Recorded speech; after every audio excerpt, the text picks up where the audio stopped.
आ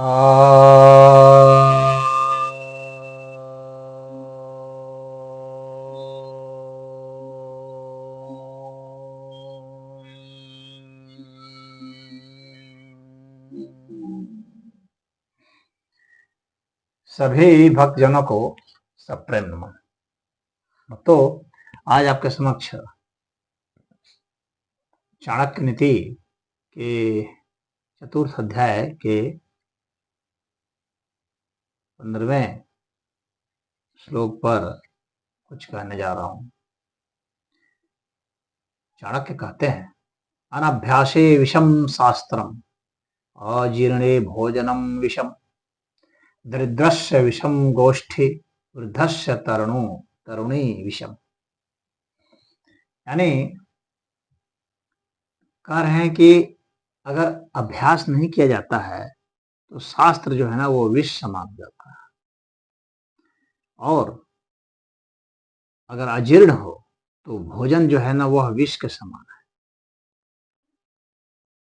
और यदि कोई दरिद्र है तो उसके लिए जो गोष्ठी होती है वह विष के समान है, और जो वृद्ध है उसके लिए जो युवती है वह विष के समान है। चाणक्य ने बताया है कि किस किस स्थिति में क्या क्या चीज विष है, तो इस श्लोक के माध्यम से उन्होंने 4 चीजों का चयन किया है।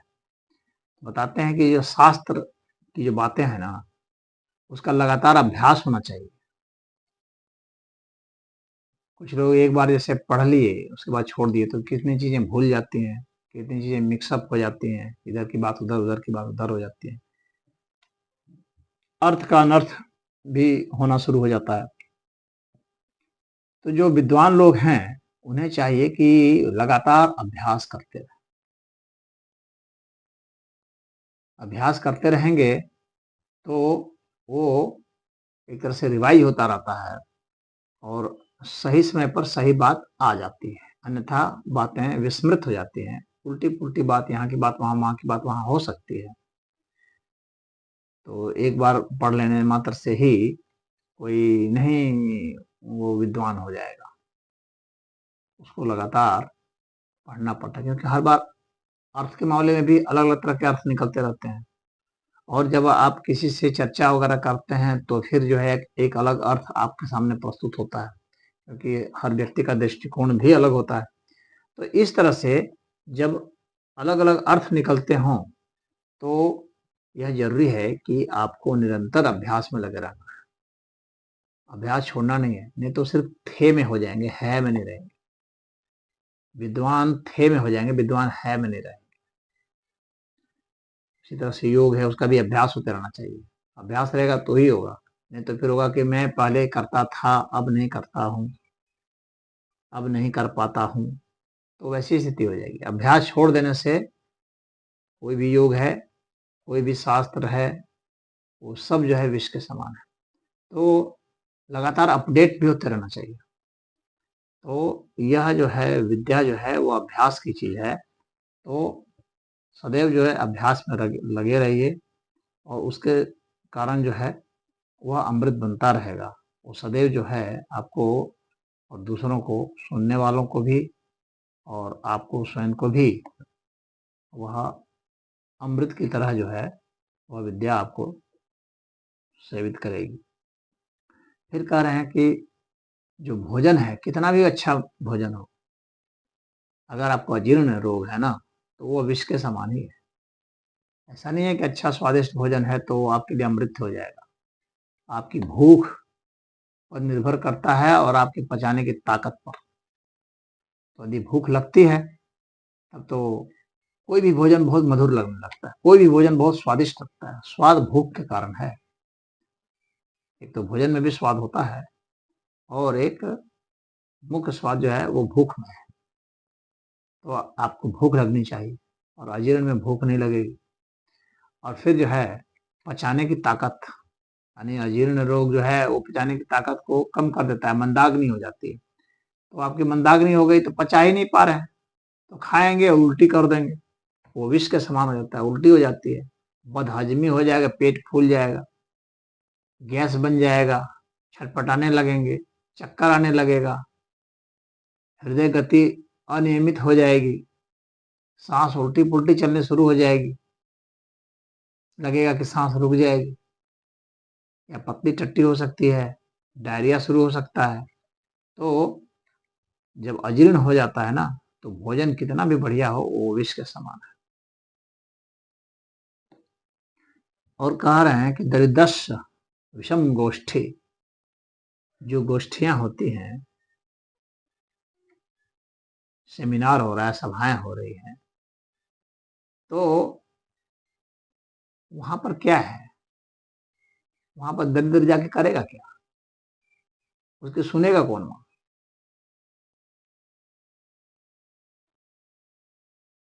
जितनी भी गोष्ठियां होती हैं उसमें खर्च होते हैं, पैसे लगते हैं, चंदे लगते हैं, तो वहां पर उन गोष्ठियों में कद्र उसी का है कि जो धनवान है, जो पैसे देता है।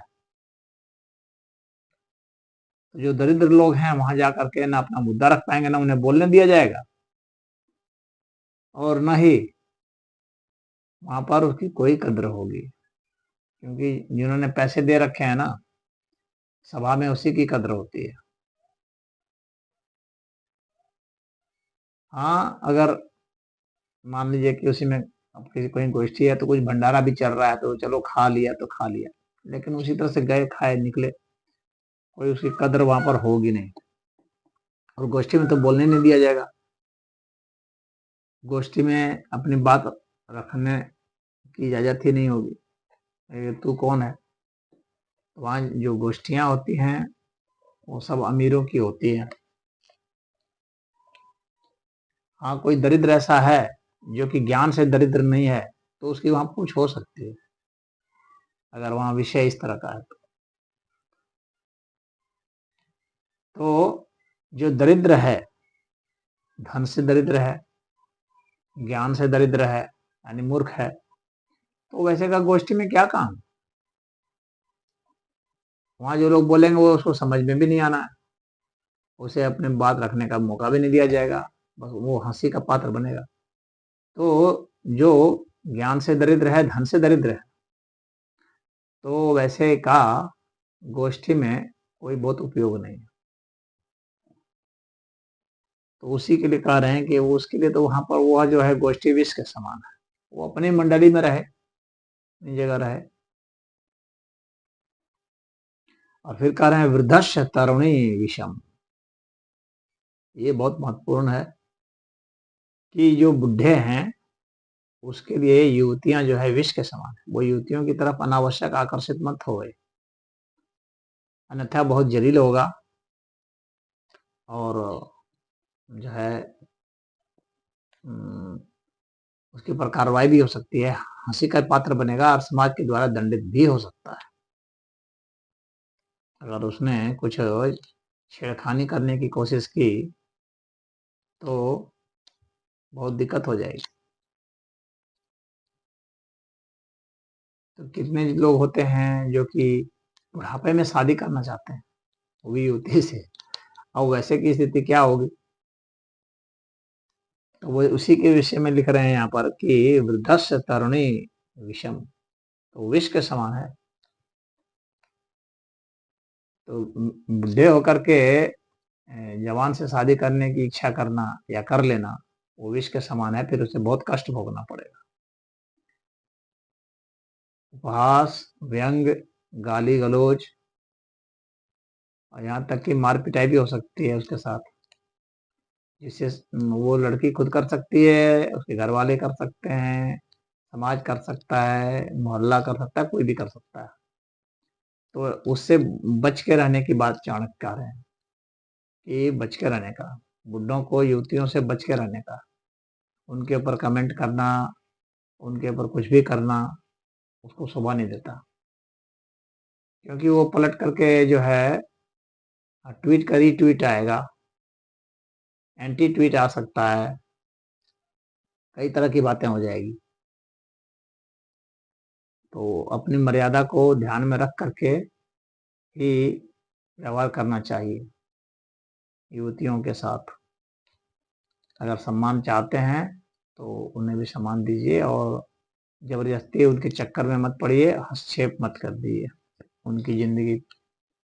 और यहाँ पर सिर्फ उसके लिए भी नहीं है जो कि वैसे तरुणी से विवाह कर लेते हैं या उससे प्रेम प्रसंग बढ़ाना चाहते हैं या उनसे मित्रता दोस्ती करना चाहते हैं, किसी भी प्रकार से उनसे अगर आप उस तरह का करेंगे जो आपकी अवस्था की मर्यादा के विरुद्ध है, तो वह वहाँ स्वीकार्य नहीं होगी।